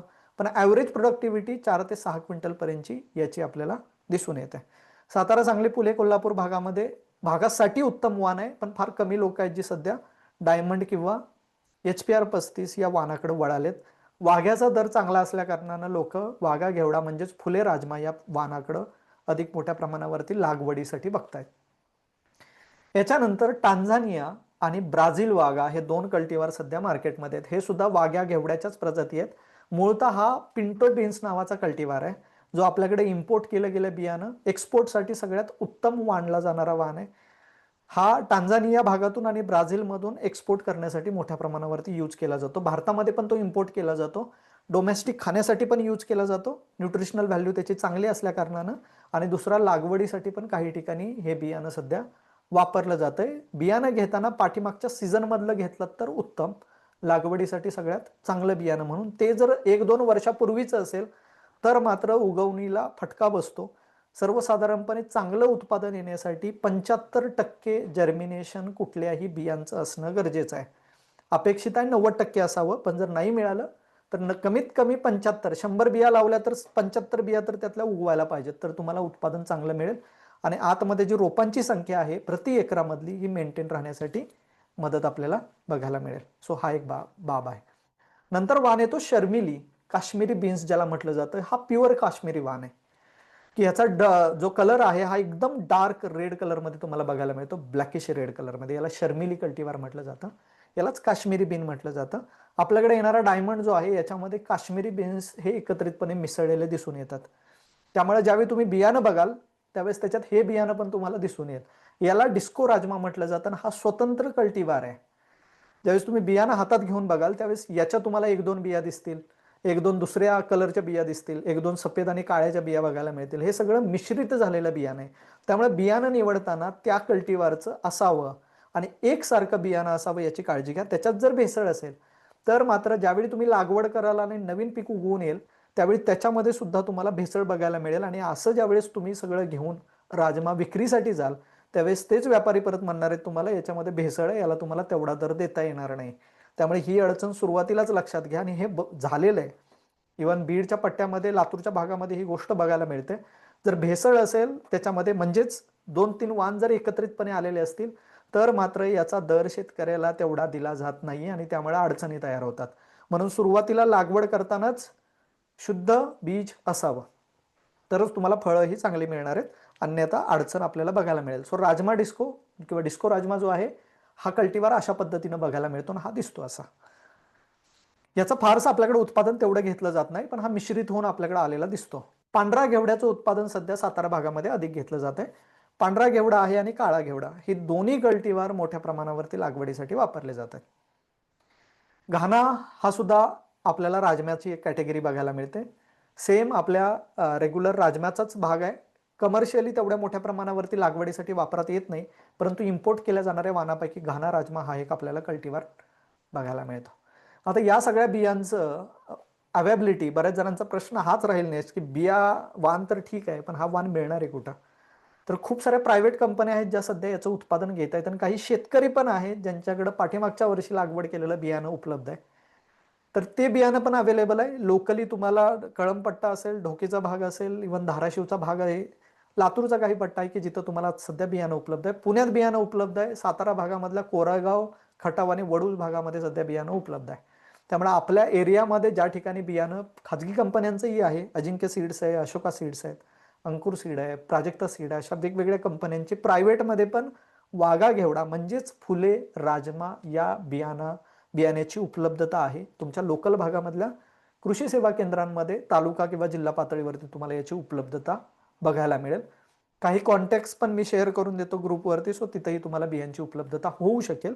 जर तुम्हाला तुमच्या भागामध्ये बियाणं नाही मिळालं तर खात्रीशीर बियाणं शेतकऱ्यांकडेही तुम्हाला उपलब्ध होईल. मात्र घेताना गोष्टी चेक करा, याच्यामध्ये दुसऱ्या कुठल्या वाण एकत्रितपणे तर नाही येणार. कारण जेवढे मी वाण दाखवले या वाणांचं मिश्रण असण्याची संभाव्यता राहू शकते. लावल्यानंतर त्याच्या अडचणी तुम्हाला वाढतील. जर थोड्या प्रमाणात असेल तर मात्र तुम्ही सॉर्ट करून घेऊ शकता. ते घरी आणलं बियाणं की त्यातनं काही भेसळ असणारं बी बाजूला काढायचं. पांढरा आणि काळं घेवड्याचं बी काढणं सोपं जातं. इतर वाण थोडे सेग्रिगेट करणे अवघड होऊ शकतात. वरुण आणि वाघा घेवडा जर मिश्रण झालं असेल तर मात्र असं बियाणं टाळा. प्युअरली वाघा घ्या किंवा प्युअरली वरुण घ्या जर लागवड करणार असाल तर. त्यामुळे खाजगी कंपन्या पण आहेत बऱ्याच की ज्या लागवडीमध्ये आपल्याला बियाण्याचं सप्लिमेंट देताना उपलब्ध होत आहेत. ठीक आहे. आता बियाण्याचं प्रमाण किती घ्यायचं? सरासरी प्रति एकरी 30 ते 35 किलो पर्यंत बियाणं हे राजमाच्या लागवडीसाठी गरजेचं राहतं जर तुम्ही पेरणी करणार असाल तर. त्यात पण जमीन जर तुमची भारी असेल तर मात्र अशा वेळी तुम्ही तिथं 30 किलो पर्यंत बियाणं वापरू शकता. हलकी असेल बियाण्याची संख्या थोडी वाढवू शकता तुम्ही. बीबीएफ पद्धतीनं पण लागवड करता येईल तुम्हाला. 20 ते 25 किलो प्रति एकर याप्रमाणे इथं बियाणं, इथं एकरी प्रमाण आहे, इथं हेक्टर चुकून झालंय. टोकन पद्धतीनं लागवड करत असाल तर 15 ते 20 किलो पर्यंत बियाणं लागतं. तसं जर प्रॉपरली तुम्ही ऊसामध्ये 4.5 फुटी सरीमध्ये 2 लाईननं जर टोकनी करणार असाल तर मात्र तुम्हाला बियाणं अगदी 12 ते 14 किलो पर्यंत लागतं. एकदम मोजून 12 ते 14 किलो पर्यंत बियाणं लागतं प्रति एकरासाठी. सरीवरची लागवड 3 किंवा 4 फुटी सरीवरती करा. 8 ते 10 इंच अंतर 2 बियांमधलं किंवा 2 रोपांमधलं ठेवणं गरजेचं आहे. टोकनी करताना एका ठिकाणी निदान 2 बिया टाका. एक बी उगवले नाही तरी दुसरी बी तिथं उगवून येईल आणि त्याची जागा कव्हर करेल. पेरणीसाठी 30 ते 35 किलो पर्यंत बियाणं हे गरजेचं आहे, एवढं लक्षात ठेवा. उगवण क्षमता जर 90% पेक्षा अधिक असेल तुम्ही घेतलेल्या बियाण्यांची तर अशा वेळी 25 ते 30 किलो बियाणंच वापरा. जर उगवण क्षमता 75 ते 80% पर्यंत असेल तर मात्र 35 किलो पर्यंत बियाणं तुम्ही प्रति एकरी वापरणं गरजेचं आहे जर तुम्हाला तेवढी प्रोडक्टिव्हिटी 8 ते 12 क्विंटल पर्यंतची अपेक्षित असल्यास. त्यामुळे हे सर्वसाधारणपणे बियांचं प्रमाण हे लक्षात ठेवणं आवश्यक आहे. आता बी नंतर सगळ्यात महत्वाची प्रक्रिया येते ती म्हणजे बीज प्रक्रियेची. आणि बीज प्रक्रिया करणं ही खूप महत्वाची बाब आहे. कारण की सुरुवातीच्या कालावधीमध्ये येणारा जो काही रोग आहे तो म्हणजे मुळकूज, बुरशीजन्य रोगांचा मातीमधून होणारा प्रादुर्भाव, हा जर टाळायचा असेल तर तुम्हाला बीज प्रक्रिया कंपल्सरी करणं आहे. आपल्यापैकी बरेच जणांनी जर राजमा ऑलरेडी पेरला असेल आणि पेरल्यानंतर जर तो त्याच्यामध्ये मुळकूज झालेली बघायला मिळत असेल तर तुम्ही बीज प्रक्रिया कुठंतरी टाळली असा त्याचा अर्थ होतो, खूप सरळ. त्यामुळे आता काय करता येईल तर आता बुरशीनाशक आपल्याला तिथं अप्लाय करावं लागेल. ते पण बुंद्यापाशी झाडाच्या पाणी देऊन गरगरीत ओलं करायचं क्षेत्र थोडं आणि त्यानंतर बुरशीनाशक तुम्ही प्रत्येक झाडाच्या बुंद्यापाशी स्प्रे करू शकता. सो बुरशीजन्य रोगाचा प्रादुर्भाव तिथं संपलेला बघायला मिळेल. बुरशीजन्य रोग नियंत्रणासाठी कार्बेंडाझिम ही जी पावडर आहे किंवा थायरमची पावडर आहे 2.5 ग्रॅम प्रति किलो बियाण्याला चोळायचे. लावताना एका शीटवरती पूर्णपणे बियाणं ठेवा, हांतरून घ्या, हलकं स्प्रे बॉटलनं पाणी मारा, मिसळून घ्या, एकदम हलकं ओलं करून त्याच्यावरती पावडर मिसळून टाकायची. बियाणं पूर्णपणे सगळं मिसळून घ्यायचं एकत्रितपणे, सावलीला ठेवून द्यायचं. सुकलं की तुम्ही पेरणीसाठी ते वापरायला चालतं. एक तर तुम्ही रासायनिकची प्रक्रिया करा किंवा ऑर्गॅनिकची प्रक्रिया करा. कारण की राजमा हे एकमेव डाळवर्गीय पीक असं आहे की ज्याच्या मुळ्यांवरती गाठी बघायला मिळत नाहीत. त्यामुळे हे झाड स्वतःचं नत्र स्वतः तयार नाही करणार. त्यामुळे तुम्ही रायझोबियम वापरून काही उपयोग होणार नाही. अशा ठिकाणी तुम्ही फॉस्फरस सोल्युबलायझिंग बॅक्टेरिया वापरू शकता, जे की मातीमध्ये उपलब्ध असणारा फॉस्फरस झाडाला उपलब्ध करू शकेल. ट्रायकोडर्मा ही जैविक बुरशी जी आहे, बुरशीनाशक जे आहे, तर याची तुम्ही बीज प्रक्रियेसाठी वापर करू शकता. याच्यामधून सुद्धा बुरशीजन्य रोगांपासून झाडाचा बचाव आपल्याला करता येईल. ट्रायकोडर्मा 4 ग्रॅम प्रति किलो याप्रमाणे बीज प्रक्रियेसाठी वापरायचं आहे. बुरशीनाशकाची प्रक्रिया केल्यानंतरच जैविक प्रक्रिया करायची आहे. ह्या दोन गोष्टी लक्षात घ्या. जैविक प्रक्रियेमध्ये बायो फर्टिलायझर म्हणजेच जैविक खताचा वापर केला जातो. जर हे हरभरा किंवा इतर पीक असतं तर तिथं रायझोबियम आला असता. अदरवाईज तुम्ही पीएसबी म्हणजेच phosphorus solubilising bacteria, potash mobilising bacteria या जीवाणूंचा वापर करू शकता बीज प्रक्रिया करण्यासाठी. याच्यासोबतच ह्युमिक ऍसिडची पण ट्रीटमेंट तुम्ही देऊ शकता. 5 ग्रॅम प्रति किलो याप्रमाणे ह्युमिक ऍसिडची पावडर दिली असता मुळ्यांची रुजवण किंवा बियाची रुजवण खूप चांगली होते आणि सुरुवातीला येणारा जो देठ आहे आणि पांढरी मुळी ही मोठ्या प्रमाणावरती वाढते. झाड लवकरात लवकर स्वतःवरती निर्भर होतं आणि मातीमधल्या बुरशी त्याला पोहोचेपर्यंत ते स्वतः सक्षम झालेलं असतं चांगलं. सो इमिजिएटली बळी पडत नाही ते कुठल्याही रोगाला. सो पहिल्या 15 दिवसासाठी तुम्ही दिलेली जी बीज प्रक्रिया आहे तीच झाडासाठी संरक्षणाचं काम करते. त्यामुळे बीज प्रक्रिया कंपल्सरी करायची बियाण्याला.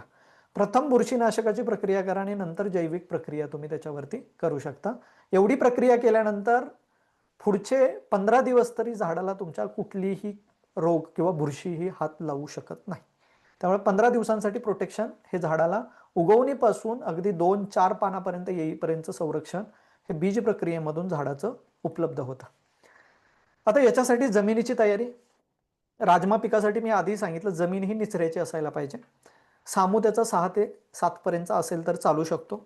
पहिली खोल नांगरट करून घ्यायची, नंतर 2 ते 3 वेळा कुळव मारायचा. आता कुळवाची प्रोसेस बैलांमुळे कमी झाली, रोटर मारून घ्यायचा, शेणखत मिसळून घ्यायचं आणि याच्यानंतर तुम्ही पेरणीसाठी क्षेत्र तयार होतं. एकतर सरीवरंब पद्धत वापरा किंवा बीबीएफ पद्धतीनं ब्रॉड बेड पद्धतीनं ट्रॅक्टरच्या माध्यमातून पण पेरणी करता येते. 18 इंच अंतर हे 2 सरीमधलं ठेवायचंय. रोपामधलं अंतर सर्वसाधारणपणे 1 वितीचं 6 इंचापासून अगदी 8-10 इंचापर्यंत पडलं तरी चांगलं आहे.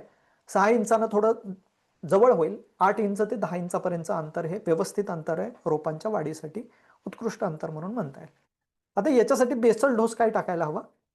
जर तुम्ही डायरेक्ट मातीमध्ये टाकणार असाल तर तुम्ही 10-26-26च्या 2 बॅग प्रति एकर, रूट झोन म्हणजे ह्युमिक ऍसिड तुम्ही 2 किलो, ट्रायकोडर्मा पावडर 1 किलो आणि सल्फर 5 किलो शेतामध्ये घालणं गरजेचं आहे. हे बेसल डोसला वापरायला पाहिजे. जर तुम्ही डायरेक्ट खताची पेरणी करणार असाल तर तुम्ही 10-26-26 हे खत वापरू शकता पेरणीसाठी. सर्वसाधारणपणे 2 बॅग प्रति एकर याप्रमाणे आपल्याला खत आणि बियाणे ह्या दोन्ही गोष्टी आपल्याला पेरणीसाठी वापरता येतील. सो बेसल डोस खूप प्राथमिक आहे. याच्यावरती झाडाचं 30% उत्पादन आधारित ठरतं. त्यामुळे बेसल डोस ज्यांनी टाळला त्यांनी ऑलरेडी 30%चं नुकसान करून घेतलेलं आहे. ही गोष्ट लक्षात ठेवायची आणि हे सगळ्या पिकांसाठी लागू पडतं, फक्त राजम्यासाठी म्हणत नाहीये मी. सो 10-26-26 वापरा गरजेनुसार जे उपलब्ध असेल ते. 12-32-16 वापरता येईल. 20-20-0-14 वापरता येईल. नंतर तुम्हाला एमओपी याच्यामध्ये ॲडिशनल घालावा लागेल, एक 20 ते 25 किलोपर्यंत आणि त्याचा वापर करावा लागेल. सो अशा पद्धतीनं जे उपलब्ध असेल त्यापैकी एक खत वापरा. 10-26-26 सगळ्यात बेस्ट आणि उत्तम खत वापरायसाठी चालतंय. सो बेसल डोस आपल्याला या प्रमाणामध्ये झाडांना द्यायचा. याची पेरणी वेगवेगळ्या सीझननुसार इथं मेन्शन केले मी. फक्त एक महत्त्वाचा मुद्दा तुम्हाला मांडायचा आहे. खरीपचा तर सीझन आता निघून गेला, पण खरीपच्या बाबतीतही सांगतो. खरीपमध्ये लागण जर करणार असाल तर हलक्या जमिनीमध्ये करा. राजम्याची लागवड खूप उत्तम पद्धतीचं उत्पादन येतं. भारी जमीन टाळायची खरीपला म्हणजे पावसाळ्यामध्ये. जर तुमच्याकडे पावसाचं प्रमाण एकदम कमी असेल तर अशा वेळी तुम्ही भारी जमिनीमध्ये पण याचं उत्पादन घेऊ शकता, काही अडचण येत नाही. रब्बीमध्ये जर लावत असाल तर तुम्ही स्वतंत्र प्लॉटमध्ये याची लागण करू शकता. हलकी जमीन असो किंवा भारी जमीन असो दोन्ही जमिनी चालतात. आणि आंतरपीक म्हणून ऊसामध्ये सुद्धा तुम्ही राजम्याची लागवड करू शकता. भारी जमिनीचं उत्पादन सगळ्यात जास्त टोकन पद्धतीनं सरीवरंब पद्धतीवरती ठिबकच्या साह्यानं उत्कृष्ट उत्पादन 14-15 क्विंटलपर्यंत निघालेलं बघायला मिळतं. उन्हाळ्यामध्ये जर लागवड करत असाल तर स्वतंत्र प्लॉट लावायच्या भानगडीत पडू नका. आंतरपीक म्हणून तुम्ही उन्हाळ्यामध्ये राजम्याची लागवड करू शकता. स्वतंत्र प्लॉट लावू नका. ऊसामध्ये जे जानेवारीमध्ये लागवड होईल याच्यात आंतरपीक म्हणून तुम्ही वापरू शकाल. इतर कुठल्या बागा असतील तुमच्याकडं, फळबागा असतील तर याच्यामध्ये सुद्धा तुम्ही आंतरपीक म्हणून राजम्याची लागवड करू शकता. आता ऊस क्षेत्र मोठ्या प्रमाणावरती येतं भागांमध्ये म्हणून ऊसाचं उदाहरण देतोय, कारण बऱ्याच जणांचं क्षेत्रामधलं 30 ते 40% भाग तरी ऊसाखाली असतो. कारण सोसायटी आणि खूप साऱ्या गोष्टी आहेत ज्या की दैनंदिन जीवनामध्ये आणि आयुष्यामध्ये माणसाला गरजेच्या राहतात. त्यामुळे उन्हाळी शक्यतो स्वतंत्र प्लॉट टाळायचा ही गोष्ट. कारण आता हिवाळा चाललाय, 2-3 महिन्यामध्ये उन्हाळ्याची पण लागण चालू होईल. काही लोक वर्षातून 3-3 वेळा उत्पादन घेणारी पण आहेत. पण 2 वेळा उत्पादन घेणारी लोक तर तुम्हाला आता विदर्भ मराठवाड्यामध्ये बघायला मिळतील. हिवाळ्याचं उत्पादन आणि उन्हाळ्यामध्ये म्हणजेच डिसेंबर एंड किंवा जानेवारीमध्ये केलेली लागवड. ऑक्टोबरला लागण झाली तर ऑक्टोबर, नोव्हेंबर, डिसेंबर पर्यंत तुमचं वाण निघून जातो. डिसेंबरला इमिजिएटली तुम्ही नंतरची लागण करू शकता. तिथं अजून एक उत्पादन तुम्हाला मार्चपर्यंत निघालेलं बघायला मिळतं. त्यामुळे हे 3 सीझन आणि 3 सीझनमध्ये 3 गोष्टी लक्षात ठेवायच्या ज्या की महत्त्वाच्या राहतील. पेरणीची पद्धत डायरेक्ट तुम्ही ट्रॅक्टरच्या माध्यमातून आता पेरणी झाली, त्यामुळे खताचं वेगळं आणि बियांचं वेगळं राहतं. फक्त 4 नंबरची चकती वापरली जाते जी मक्याला आपण वापरतो पेरणीसाठी ट्रॅक्टरला, कारण की राजम्याचं बी हे मोठं असतं, सोयाबीनासारखं बारकं बी नसतं. त्यामुळे चकती वापरताना 4 नंबरची वापरायची आणि ट्रॅक्टरच्या साहाय्यानं तुम्ही पेरणी याची करू शकता. टोकन पद्धतीवरती करताना काही गोष्टी, एकतर अंतर आणि खोली किती असायला हवी. सर्वसाधारणपणे खोली तुमची 2 इंच असणं गरजेचं आहे. 2 इंच असणं गरजेचं आहे म्हणतोय मी. 2 ते 3 सेंटीमीटर ॲव्हरेज पकडलं जातं, पण 2 इंच तुमची खोली जर असेल, बिया उगवायला सोप्या पडतात. जास्त बी लावल्यानंतर वरून दाबून ठेवता कामा नये, कारण की बी आतल्या आत थांबेल, वरती डोकं बाहेर काढणार नाही. त्यामुळे 2 इंच खोलीवरती लावायचे, त्यापेक्षा खोल जाता बी कामा नये. एका ठिकाणी 2 बिया लावायच्यात. सरीमधलं जे अंतर आहे 2 सरीतलं, हे 18 इंचाचं ठेवायचं आणि 2 रोपांमधलं अंतर जे आहे तर हे आपल्याला 8 ते 10 इंचापर्यंत मेंटेन ठेवायचं आहे. सरीवरंबा पद्धत ही खूप चांगली पद्धत मानली जाते. आता बऱ्याच जणांचं राहतं की पेरणी केल्यानंतर तण नियंत्रणासाठी काय करता येईल. तर पेंडामिथिलिन हे कीटकनाशक आहे, ज्याचा हे तणनाशक आहे की ज्याचा वापर तुम्हाला करता येईल तणनाशक म्हणून सुरुवातीच्या अवस्थेत. पेरणी झाल्या झाल्या इमिजिएटली. आता बरेच जण म्हणतात कोरड्यात पेरणी करतात. काही जणांच्या क्षेत्राला घात नसते पण पेरणी करायचे, अशा वेळी स्प्रिंकलर सिस्टीम जोडली जाते. पाण्यानं आधी ओलं केलं जातं क्षेत्र आणि घातीवरती पेरणी केली जाते. ही सगळ्यात उत्तम पद्धत राहते. बऱ्याच जणांकडं हे स्प्रिंकलरची सिस्टीम नसते. सो अशा वेळी तुम्ही सरीवरंब पद्धतीमध्ये पाटानं पाणी सोडू शकता आणि घात आल्यानंतर तुम्ही बोदावरती सरीच्या अर्ध्यावरती बियांची लागण टोकन पद्धतीनं करता येऊ शकेल. पेरणी घात आल्यानंतर आपल्याला पेरणी करता येऊ शकते. सर्वसाधारणपणे पेरणी केल्यानंतर 4-5 दिवसानंतर तुम्ही पाणी देऊ शकता झाडाच्या किंवा शेताच्या गरजेनुसार. तुमच्या क्षेत्राची घात बघा आणि त्यानुसार पाण्याची मात्रा देता येऊ शकेल. पेंडामिथिलिन हे कीटकनाशक जे आहे तर हे पेरणी केल्या गेल्या 48 तासाचं रिकमेंडेशन आहे, परंतु तुम्ही ते 12 तासाच्या आतच फवारणी करा. सेफ आणि सिक्युअर पद्धतीनं पेरणी झाल्या झाल्या लगेच पाठीमागं तणनाशक फवारणीला सुरुवात करायला हरकत नाही. तणनाशक हे जर तुमचं बी 2 इंचापेक्षा जर खाली नसेल तर तणनाशकाचा परिणाम बियांच्या रुजवणीवरती होऊ शकतो. ही संभाव्यता डोक्यात घ्यायची आहे. पेंडामिथिलिन मारल्यापासून पुढच्या 15 दिवसामध्ये ओल्याव्यावरती जेवढं काही तण उगवणारे हे सगळं तण हे आपल्याला मेलेलं बघायला मिळतं.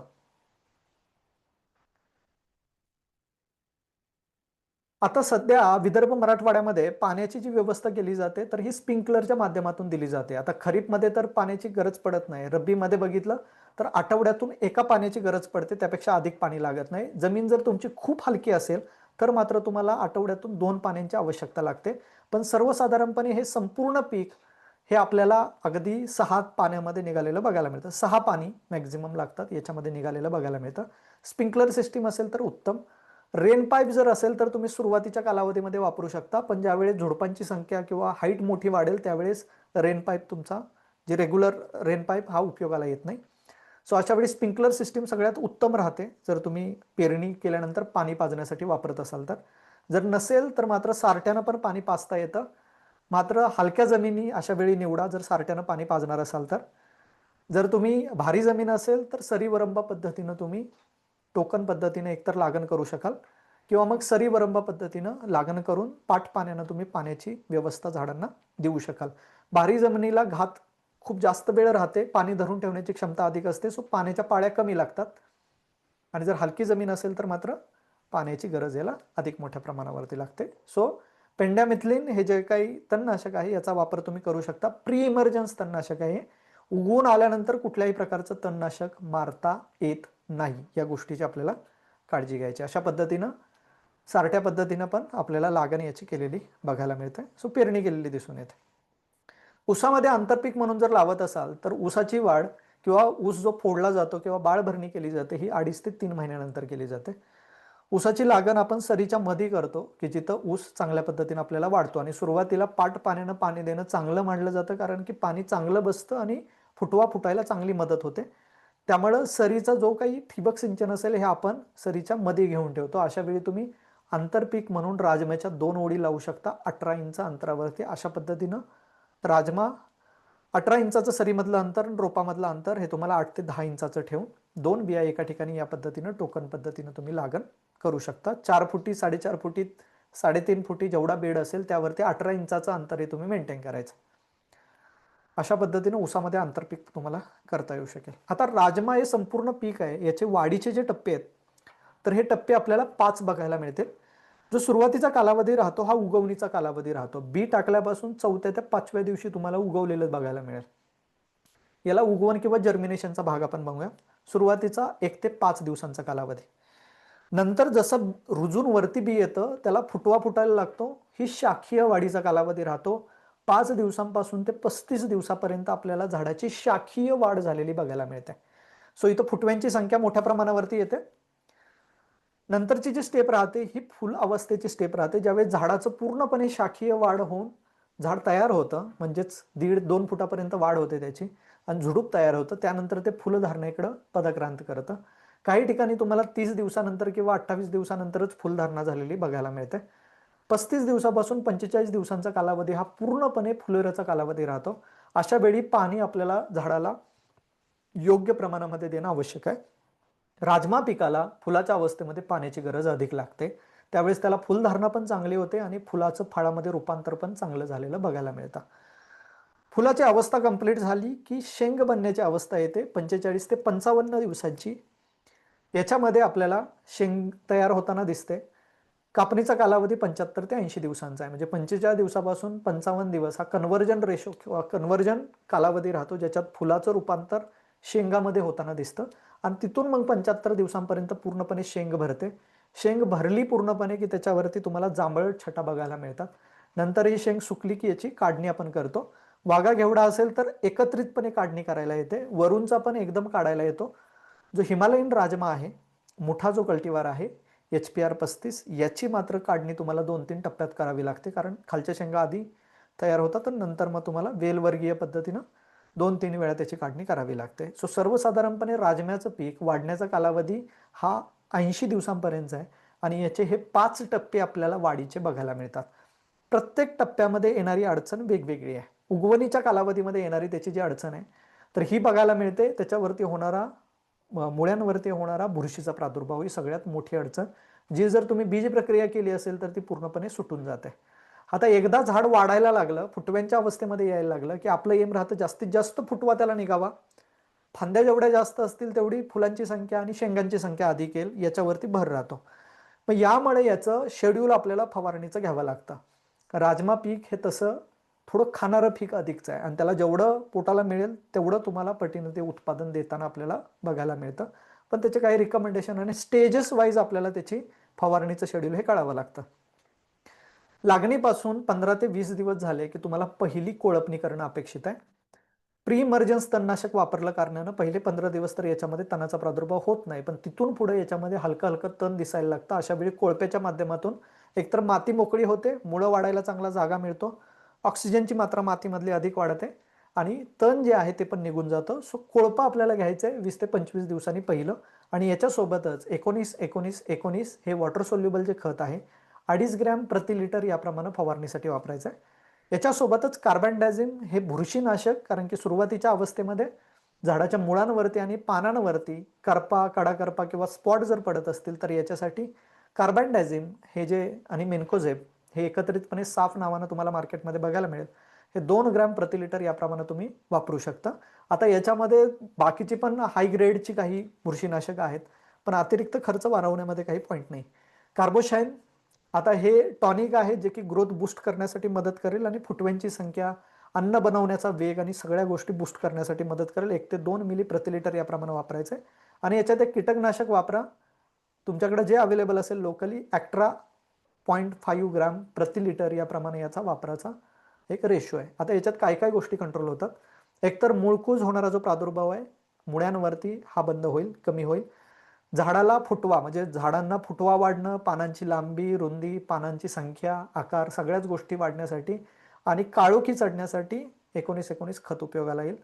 बुरशीनाशक हे पानांवरती पडणारी बुरशी, करपा आणि याच्यासोबतच मुळ्यांवरती होणारा बुरशीचा प्रादुर्भाव थांबवेल. कीटनाशक हे तुम्हाला किडींपासून संरक्षण करेल. पानं कुरतडणारी आळी आणि बुंद्यावरती बुंदा कुरतडणारी जी आळी आहे, ज्याला कटवम आपण म्हणतो, जी नंतरच्या कालावधीमध्ये खूप मोठ्या प्रमाणावर प्रादुर्भाव करते, एक 15-20 दिवसानंतर, तर तिचा प्रादुर्भाव पूर्णपणे आपल्याला बंद झालेला बघायला मिळेल या कीटकनाशकाच्या वापरामुळे. हे सगळं एकत्रित करून तुम्ही फवारणीसाठी वापरू शकता 20 दिवसानंतरची पहिली फवारणी. नंतरची जी फवारणी आहे ही 35 दिवसानंतर आपल्याला करायची आहे. सर्वसाधारणपणे 30 दिवसापासूनच फुलधारणा व्हायला चालू होते. झाडाची पूर्णपणे शाखीय वाढ झाली की त्यानंतर झाड हे फुलधारणेकडे वळतं. याच्यासाठी तुम्ही अॅमिनो ॲसिडचा वापर करू शकता ॲज अ ग्रोथ बूस्टर म्हणून. याच्यासोबतच 13-40-13 किंवा 13-0-45 या दोन्ही घटकांचा वापर करू शकाल फुलांना इंड्यूस करण्यासाठी किंवा फुलांची संख्या वाढवण्यासाठी. प्रतिपंप 50 ग्रॅम याप्रमाणे वापर करायचा आहे. आणि एक बुरशीनाशक, कारण की फुलांवरती बुरशीजन्य रोगांचा प्रादुर्भाव मोठ्या प्रमाणावरती होऊन फुलं गळण्याचं प्रमाण वाढतं अधिक मोठ्या, त्यामुळे कन्व्हर्जन होत नाही. फुलं तर दिसतात पण शेंगांची संख्या तेवढी दिसत नाही. ह्या अडचणी बघायला मिळतात. ह्याच्यासोबतच पानांवरती रस शोषणाऱ्या किडींचा प्रादुर्भाव पण अधिक मोठ्या प्रमाणावरती व्हायला लागतो. अशा वेळी आपल्याला कीटकनाशक ही वापरता येतं. सो दुसरी फवारणी फ्लावरिंग स्टेजसाठी आहे. तिसरी फवारणी जी आहे तर ही आपल्याला 45 दिवसांनी करायचे. याच्यामध्ये शेंगा भरण्याचा कालावधी राहतो. आता शेंग भरायला आली की दोनच गोष्टी, एकतर झाडाचं पान चांगलं राहणं गरजेचं आहे, जेणेकरून की पानामध्ये अन्न तयार होण्याचा वेग अधिक राहील आणि ते सगळं तयार झालेलं अन्न शेंगामध्ये जाऊन साठून राहील. आणि दुसरी अडचण असते, तयार झालेली शेंग ही चांगली राहायला पाहिजे. त्याच्यावर जर शेंग पोखरणारी आळी आली तर मात्र तुम्ही घेतलेलं एवढं सगळं कष्ट परत मातीत जाण्याची संभाव्यता राहते. सो बहार हे एक टॉनिक आहे जे तुम्हाला फ्लावरिंग किंवा फुलाचं फळामध्ये रूपांतर आणि पॉड फॉर्मेशनमध्ये मदत करेल. 13-0-45 हे सुद्धा फुलांची अजून अतिरिक्त संख्या वाढवण्यासाठी आणि शेंग भरणीच्या कालावधीमध्ये उपयोगाला येईल. इमामेक्टिन हे कीटकनाशक आहे स्पेशली अळींसाठी. जी शेंगा पोखरणारी अळी आहे, फुलं कुरतडणारी अळी असेल तर याच्यावरती यांचा परिणाम कमी करण्यासाठी मदत करेल. आणि मिक्स मायक्रोन्यूट्रियंट 2.5 ग्राम प्रति लिटर किंवा 2 ते 2.5 ग्राम प्रति लिटर याप्रमाणे तुम्ही फवारणीसाठी वापरू शकता. सूक्ष्म अन्नद्रव्यांची जी कमतरता पानावरती असेल तर ही कमतरता कमी करण्यासाठी हे मदत करेल. बरेच जण लोक म्हणतात की आम्ही ऑर्गॅनिक पद्धतीनं उत्पादन घेतो, मग अशा वेळी ह्या रासायनिक घटकांचा वापर आमच्या क्षेत्रासाठी कसा होईल. तर ऑर्गॅनिकमध्ये तुम्ही फॉस्फेट रिच ऑर्गॅनिक मॅन्युअरचा वापर करू शकता. गांडूळ पाण्याचा वापर करता येतो फवारणीसाठी. 100 मिली प्रतिपंप याप्रमाणे फवारणीसाठी तुम्ही वापरू शकता. सो त्याचा पण अवलंब अधिक मोठ्या प्रमाणावरती होऊ शकतो. याच्यासोबत कीटकनाशक म्हणून तुम्ही नीम ऑइलचा वापर करू शकता. बरेच जण म्हणतात की नीम ऑइलचा परिणाम येत नाही. काही गोष्टी आहेत ज्या की लक्षात घेणं गरजेचं आहे. जेवढ्या किडी आज तुमच्या शेतामध्ये प्रादुर्भाव करतायत या सगळ्या किडी निशाचर आहेत, म्हणजे यांना रात्रीचं दिसतं आणि रात्रीच्या बाहेर निघतात खाण्यासाठी. सो यांचा जनरली खाण्याचा कालावधी राहतो संध्याकाळी 6 वाजल्यापासून 8 वाजल्याच्या कालावधीमध्ये. त्यामुळे यांना जर कंट्रोल करायचं असेल तर तुम्ही सकाळी फवारणी करून काही उपयोग होणार नाही. नीम ऑइलची फवारणी तुम्ही सायंकाळी जर करत असाल आणि हे जर रुटीन ठेवत असाल प्रत्येक 15 दिवसानंतर तर तुम्हाला इतर कुठलं कीटकनाशक रासायनिक वापरायची गरज पडणार नाही. ऑर्गॅनिक वरतीच नीम ऑइल वरती याचा पूर्णपणे परिणाम बघायला मिळेल. बरेच जण दिवसाचं कीटकनाशक वापरतात. नीम ऑइल हे सूर्यप्रकाशाच्या संपर्कात आलं की संपून जातं. निंबोळीचं जे तेल आहे ज्याची फवारणी आपण करतो, सूर्यप्रकाशात आलं की नष्ट होतं, त्याचा काहीही उपयोग होत नाही. कडुलिंबाचं जे तेल आहे याच्यात ॲज अ डिरेक्टली निंबिलिन निंबिलिडिन सारखे घटक बघायला मिळतात जे कीटकनाशक म्हणून काम करतात. ह्यांची फवारणी नेहमी सायंकाळी सूर्यास्त झाल्यानंतर करणं गरजेचं असतं. ह्याच्यासारखंच दुसरं कीटकनाशक आहे करंज ऑइल, जे करंजाचं ऑइल आहे याचा सुद्धा वापर कीटकनाशक म्हणून करता येतो. रेटोनिन सारखं आहे, पायरेथ्रिन आहे. सो ऑर्गॅनिकमध्ये पण खूप सारे ऑप्शन्स आहेत. त्यामुळे फक्त रासायनिकच आहे असा काही प्रकार नाही आहे. तुम्ही ऑर्गॅनिक पद्धतीनंही लागवड करू शकता. फॉस्फेट रिच ऑर्गॅनिक मॅन्युअर जे आहे ज्याला प्रॉम म्हणतो आपण, ते सुद्धा शेतात बेसलला ऍड करून चांगलं उत्कृष्ट रासायनिक एवढंच उत्पादन तुम्हाला ऑर्गॅनिकला पण मिळू शकतं. पण किंबहुना थोडे कष्ट तुम्हाला अधिकचे घ्यावे लागतील. चौथी फवारणी ही लागवडीपासून 55 दिवसांनी करायची. आता हा जो कालावधी राहतो हा पूर्णपणे शेंग भरणीचा कालावधी राहतो. अशा वेळी तुम्ही एक ग्रोथ टॉनिक पण देऊ शकता झाडाच्या वाढीसाठी. 05234 आहे, याचा वापर करणं सगळ्यात अनिवार्य राहतं शेंग भरणीच्या कालावधीमध्ये. आणि इमामेक्टिन याची परत फवारणी घ्या जेणेकरून की अळीवर्गीय कुठल्याही किडीचा प्रादुर्भाव शेंगांवरती व्हायला नको यासाठी. गरज पडली तर 5व्या फवारणीचं रिकमेंडेशन आहे, अन्यथा नाही केली तरी सुद्धा चालू शकते. शेंग भरणीचा शेवटचा जो कालावधी आहे 65 दिवसांपासून 80 दिवसांपर्यंतचा. सो ॲक्च्युअली 65 ते 75 दिवस 10 दिवसांचा कालावधी आहे. याच्यामध्ये शेंगाच्या आतमधल्या बियांची क्वालिटी इम्प्रूव्ह करायचं काम चालतं कुठल्याही झाडाचं शेवटच्या टप्प्यामध्ये. अशा वेळी तुम्ही 0050 ग्रॅम प्रतिपंप आणि कोराजेन सारखं कीटकनाशक याचा वापर तुम्ही करू शकाल जर तिथं कीटक असेल तर. नसेल तर वापरू नका अशा पद्धतीचं रिकमेंडेशन असेल. कीड दिसत असेल तरच त्याची फवारणी घ्या. शेवटची फवारणी ही तुम्ही 0050ची घेऊ शकाल, कारण की शेंग भरायला आलेली असते, दाना टणक झालेला असतो, किडींना टोकरणं कुरतडणं हे कठीण जातं. अशा वेळी आपल्याला कीड बघायला मिळत नाही. पण चुकून जर कुणाच्या प्लॉटमध्ये 65व्या दिवशी सुद्धा कीड असेल तर मात्र तुम्ही कोराजेनचा स्प्रे घेऊ शकाल, किंवा मग कीटकनाशक तुम्ही इतर ग्रेडची पण वापरू शकता. सो अशा पद्धतीनं 4 फवारण्यामध्ये जनरली हे पीक निघतं, चांगल्या उत्पादनानं निघतं. सो याच्यामध्ये तुम्हाला ॲव्हरेज प्रोडक्टिव्हिटी 10-12 क्विंटलपर्यंतची बघायला मिळते.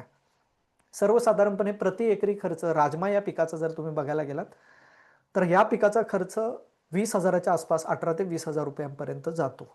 10,000मध्ये पीक लागण होते असं म्हणणार नाही मी, कारण की ट्रॅक्टर आला, रोटर आला, सरी टाकणं आलं, बेसल डोस आलं, बियाण्याची स्वतःची किंमत आली, ह्याच्यासोबतच तुमची पेरणी आली, पेरणी केल्यानंतर कोळपणीपासून माणसांची मॅनपॉवर लागत असेल, काढणीसाठी लोक, मळणीसाठी लोक, सगळा हिशोब जर पकडला तर 18 ते 20,000 रुपयांपर्यंतचा तुम्हाला खर्च बघायला मिळतो प्रति एकरी. आणि याची जी प्रोडक्टिव्हिटी आहे ॲव्हरेजली ही तुम्ही 8 ते 12 क्विंटलपर्यंत कन्सिडर करून चाला. मी म्हणेन की आपल्याकडे खूप वर्स्ट कंडिशन होती ना, 8च क्विंटलपर्यंतचं उत्पादन निघालं, तरी सुद्धा आताच्या दरानुसार कमीत कमी दर जरी पकडला तरी 48 ते 55 हजारापर्यंत तुम्हाला उत्पादन प्रति एकरामध्ये निघण्याची इथं संभाव्यता दिसते. नेट खर्च तुमच्या सकट काढला तरी 20,000पर्यंतचा निघेल.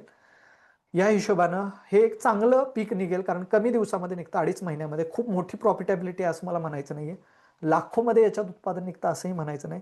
पण काही लोक आहेत ज्यांनी 80,000पासून ते 1,10,000पर्यंतचं उत्पादन याच्यामध्ये काढलेलं आहे. त्यामुळे ती संभाव्यता आपण डोक्यात चालून उत्पादन घ्यायला काही हरकत नाही. ह्याच्यासाठी पाणी कमी लागतं, जसं मी आधीही म्हटलं. फुलोऱ्याच्या वेळी मात्र जमिनीमध्ये याच्यात ओलावा अधिक असणं गरजेचं आहे. जर तुमच्याकडं हलकी जमीन असेल तर मात्र तुम्हाला पाण्याच्या मात्रा वाढवता येतील. आठवड्यामधून एकदा पाणी द्या. भारी जमीन असेल 15 दिवसातून एकदा द्या. पण सर्वसाधारणपणे एक टेस्ट करून बघायची, 1 इंचाच्या खालची जर माती ओली असेल तर पाणी देऊ नका. 1 इंचाच्या खालची माती जर सुकलेली असेल तर मात्र तुम्ही पाणी देणं गरजेचं आहे. हे सगळ्या जमिनींसाठी लागू पडणारं तंत्र आहे, जे की पाणी देण्यासाठी उपयोगाला येतं. आंतरपीक म्हणून याची लागण ऊसामध्ये जनरली केली जाते. आंतरमशागत ही सुद्धा याच्यात करणं गरजेचं आहे. 15 दिवसानंतर तुम्ही जर कोळपं मारत असाल, 15 दिवस आणि 25 दिवस ही 2च कोळपी मारा, तण पूर्णपणे नष्ट होईल. 35 दिवसानंतर झाकाळतं पूर्णपणे क्षेत्र आणि आतमध्ये तणच उगवत नाही. त्यामुळे पहिले 35 दिवसापर्यंतच आपल्याला तणासाठी सांभाळायचं आहे. प्री इमर्जन्स तणनाशक मारलं तर पहिले 15 दिवस प्रोटेक्शन मिळतं. 2 कोळपी झाली की तणांचा प्रकार हा कमी येतो. तसाही रब्बीमध्ये तणाचा प्रादुर्भाव कमी असतो, कारण ऑलरेडी खरीपमध्ये आपण एक पीक काढून घेतलेलं असतं आणि त्यामध्ये बऱ्यापैकी तणाचा प्रकार हा कमी झालेला बघायला मिळेल. सो रब्बीत असंही तण कमी येतं आणि एवढ्या सगळ्या प्रॅक्टिसेस केल्यानंतर तर तण येणारच नाही. शक्यतो तणनाशक जर तुमच्या क्षेत्रामध्ये नसेल तण तेवढं उठणारं तर तणनाशक ही वापरू नका, असंच रिकमेंडेशन राहील. कारण की जे तणाला जाळतं ते माती जाळल्याशिवाय राहत नाही. त्यामुळे काही प्रमाणामध्ये असं वाटतं की मातीतल्या जीवाणूंवरती होणारा परिणाम आणि या सगळ्या गोष्टी, पण लेबरची समस्या ही पण समजून घेण्यासारखी बाब आहे. त्यामुळे त्या सगळ्या गोष्टींचं नियोजन आपल्याला लावायला हवं. 1 ते 2 खुरपण्यांची गरज कमी पडेल जर तुम्ही आतमध्ये कोळपणी केलेली असेल तर. याच्यावरती पडणारा रोग आणि किडींचा प्रादुर्भाव, सगळ्यात पहिला तर माव्याचा प्रादुर्भाव हा सुरुवातीला 15 दिवसापासून चालू होतो, तर तुम्हाला 35 दिवसांपर्यंत याचा सगळ्यात मोठ्या प्रमाणावर प्रादुर्भाव 20 दिवसात दिसून येतो. मावा हा सगळ्यांना माहीत असणारा असेल. याच्यामध्ये काळा मावा आणि पिवळा मावा तुम्हाला बघायला मिळेल. आता सगळ्या प्रकारचे जेवढे काही वाहन आहेत, तुमचा रेग्युलरचा राजमा असेल, ब्राझील असेल, टांझानिया असेल, कुठलाही असेल, आता वाघा घेवडा आणि ब्राझील वाघा हा ओळखणं थोडं डिफिकल्ट बाब आहे, कारण की ते वरून नाही दिसणार. परंतु ब्राझीलचा दाना हा मोठा असतो आणि रेग्युलर राजम्याचा दाना हा मीडियम साईजचा दिसतो. ब्राझीलचे जे दाणे आहेत तर हे सर्वसाधारणपणे 40 ग्रॅम 100 दाण्यांचं वजन असतं आणि जर तुम्ही रेग्युलर वाघा जर बघत असाल तर ह्याचं 30 ते 35 ग्रॅमपर्यंत 100 बियांचं वजन असतं. हा एक सर्वसाधारणपणे वरवरती दिसणारा डिफरन्स तुम्हाला बघायला मिळेल. मावा कीड ही पानातलं रस शोषून घेते. तुमच्या क्षेत्रामध्ये जर झाडाची पानं वाकडी तिकडी झालेली असतील तर समजून जायचं पानाच्या खालती माव्याचा प्रादुर्भाव आहे. मावा ही खूप कॉमन कीड आहे की ज्याला ऍफिड्स म्हटलं जातं. आता याची अडचण काय ही लक्षात घ्या. पानाच्या खालच्या आणि वरच्या दोन्ही भागावरती याची वाढ झालेली बघायला मिळते. शक्यतो पानाच्या खाली बसतो तो, फवारणी करताना आपण दोन्ही साईडनं करत नाही, वरवरती करतो, त्यामुळं ही कीड नष्ट होत नाही इमिजिएटली, त्यामुळे हिची अडचण आहे. दुसरी गोष्ट, ही कीड पानावरती खाती स्क्रॅप करून, पानाला स्क्रॅच करते, आतनं येणारा रस शोषून घेते आणि तिची जी विष्ठा असते, विष्ठा तिथंच पानावरती पडते, जी मधासारखी चिकट असते. म्हणून कधी कधी पानं उन्हाची तुम्हाला चककलेली बघायला मिळतील, शाईन करतात. तर याच्यावरती साठलेला जो काही मधासारखं द्रावण आहे, याच्यावरती काळी बुरशी वाढते आणि याच्यामुळे पानं तुमची काळ्या रंगाची झालेली बऱ्यापैकी बघायला मिळतील. वाकडी तिकडी पानं होतात आणि काळ्या रंगाची होतात. याला कारणच आहे की माव्याचा प्रादुर्भाव वाढला की त्याच्या पाठीमागं बुरशांचा प्रादुर्भाव सुद्धा वाढतो आणि याच्यामुळं किडींचा प्रादुर्भाव वाढला की पुढं फुटवा होत नाही तेवढ्या मोठ्या प्रमाणावर, झाड तसंच बुश राहतं, फुलाला फटका, उत्पादनाला फटका आणि उत्पादन तुम्हाला कमी बघायला मिळतं. त्यामुळे याला खूप साधं आहे. कीटकनाशक कुठल्याही ग्रेडचं तुम्ही वापरू शकता. सायपरमिथ्रिन असेल, क्लोरोपायरिफॉस असेल, याचा वापर तुम्हाला करता येतो. 2 मिली प्रति लिटर याप्रमाणे तुम्ही फवारणीसाठी वापरू शकता. झाडातला रस शोषून घेता आणि बुरशीजन्य रोगांचा प्रादुर्भाव याच्यामध्ये मोठ्या प्रमाणावरती झालेला दिसून येतो. म्हणून मावा ही जी कीड आहे ह्याच्यापासून पिकांचं सुरुवातीच्या 35 दिवसांपर्यंत प्रोटेक्शन करायचं आहे. झाड एकदा मोठं झालं आणि रफ टफ झालं की मात्र याच्यावर तेवढा प्रादुर्भाव बघायला मिळत नाही, फक्त शेंड्यावरती दिसतो तुम्हाला. सो तो रेग्युलर फवारण्या जर असतील तुमच्या तर त्याच्यामधून तो कव्हर होऊन जातो, त्याचा पूर्णपणे प्रादुर्भाव कमी झालेला दिसून येईल तुम्हाला. अशा पद्धतीनं पाण्याची अवस्था झालेली तुम्हाला दिसून येईल. कटवम ही जी कीड आहे तर ही पानावरती सुरुवातीला एकतर पानं पूर्णपणे कुरतडून खाते आणि नंतर बुंद्यापाशी जाऊन बुंदा पण कुरतडून खाते. म्हणजे तुम्हाला बघायला मिळेल अशा पद्धतीनं मातीमध्ये बसून डिरेक्टली झाडाच्या बुंद्यावरती अटॅक करते आणि राजम्याचं पीक हे पूर्णपणे बुंद्यापाशी खाऊन संपवलं जातं.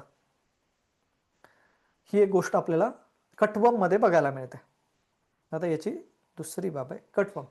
सुरुवातीला पानं खातात. आता याचा पतंग हा पानावरती जाऊन अंडी घालतो.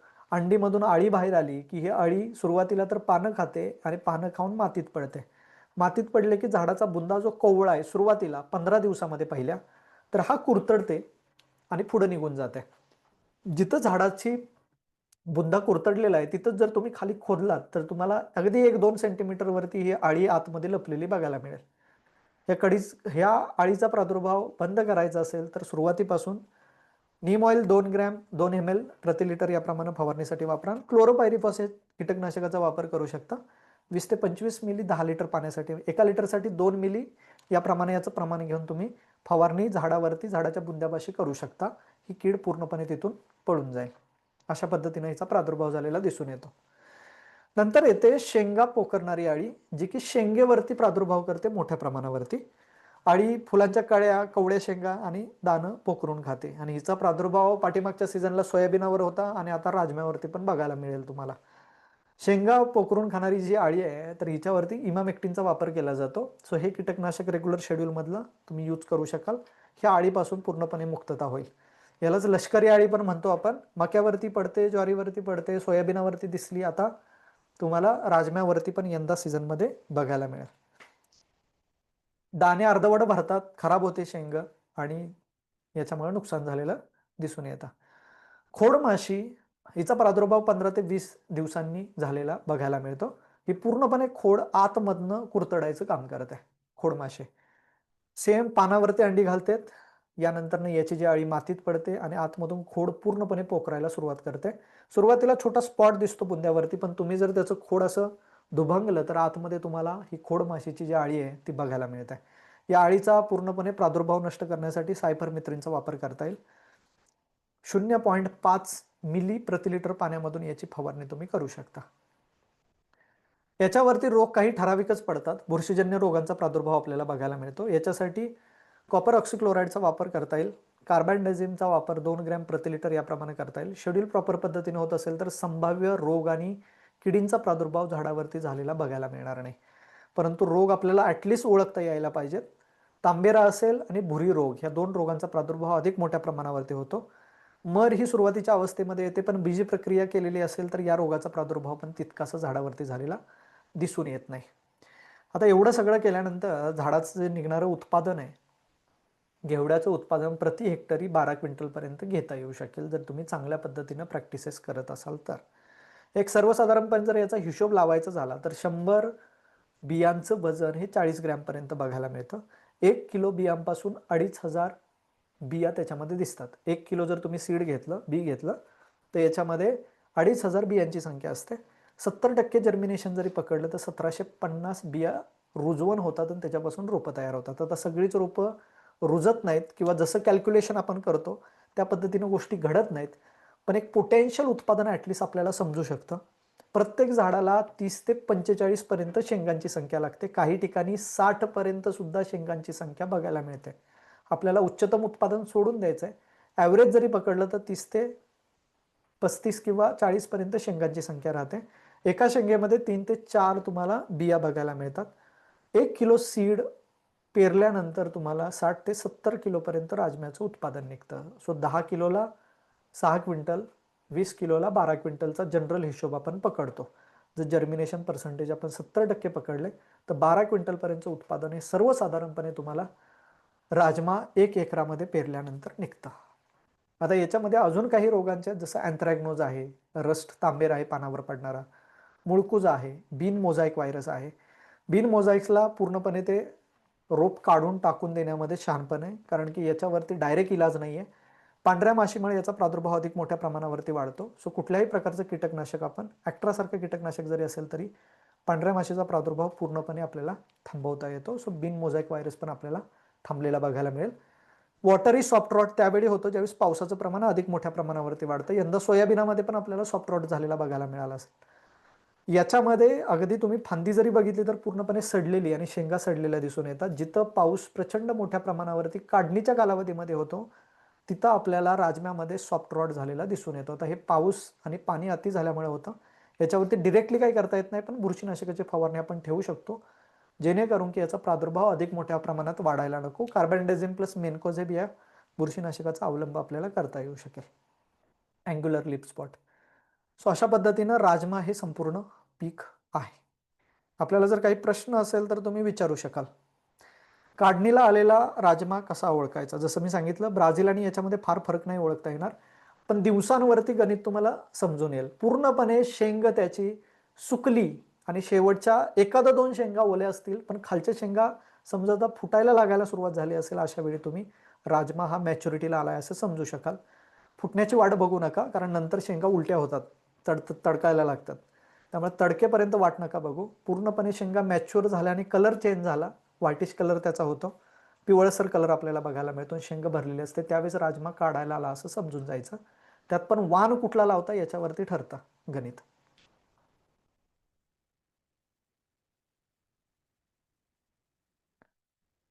मेत्रे साहेब, अजून काय प्रश्न असेल तर विचारू शकाल.